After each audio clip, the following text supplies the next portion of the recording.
समुद्र मंथन की कहानी सब जानते हैं, लेकिन वह क्षण जब दो महान नाग शेषनाग और वासुकी खुद शिव के सामने अपना भाग्य चुनते हैं। समुद्र मंथन से पहले जब देवता और असुर मंदराचल पर्वत को उठाने की तैयारी कर रहे थे, तब शिवलोक के पास दो नाग पहुंचे। शेषनाग और वासुकी दोनों ही महर्षि कश्यप और कद्रु के पुत्र थे, परंतु दोनों के मार्ग अलग थे। शेषनाग तपस्वी, धैर्यवान और अत्यंत ज्ञानी थे। वासुकी युद्ध वीर, ऊर्जावान और दैवी कर्मों के प्रवर्तक। शेषनाग बोले, भ्राता वासुकी, देव और दानव तुम्हारा उपयोग करने जा रहे हैं। क्या तुम जानबूझकर स्वयं को पीड़ा में डालोगे? वासुकी मुस्कुराए, हाँ मैं जानता हूँ मंथन रस्सी बनने से मेरा शरीर जल जाएगा, परंतु अगर मेरे द्वारा अमृत प्राप्त होता है तो वह पीड़ा भी सेवा है। शेषनाग ने कहा, तुम सेवा चुनते हो और मैं संयम।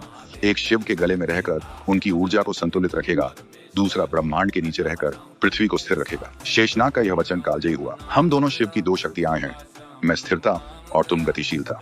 जब यह संवाद समाप्त हुआ तो स्वयं भगवान शिव प्रकट हुए और बोले, हे मेरे नागपुत्रों, एक मेरी पीठ का आधार बनेगा और दूसरा मेरे कंठ का अलंकार। तुम दोनों ही अनंत काल तक मेरे अंग रहोगे।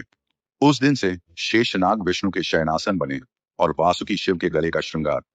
ये कथा दिखाती है कि शक्ति के दो रूप होते हैं, एक जो धारण करती है शेष, एक जो प्रेरित करती है वासुकी। और जब दोनों शिव की उपासना में एक हो जाते हैं, तभी सृष्टि संतुलित रहती है। ये कथा बहुत कम ग्रंथों में संदर्भित है, मुख्यतः लोक कथाओं, पद्म पुराण के नाकठा प्रसंग और शैव वैष्णव परंपराओं की मौखिक परंपराओं में। लेकिन इसका भाव गहराई से सत्य और दार्शनिक है।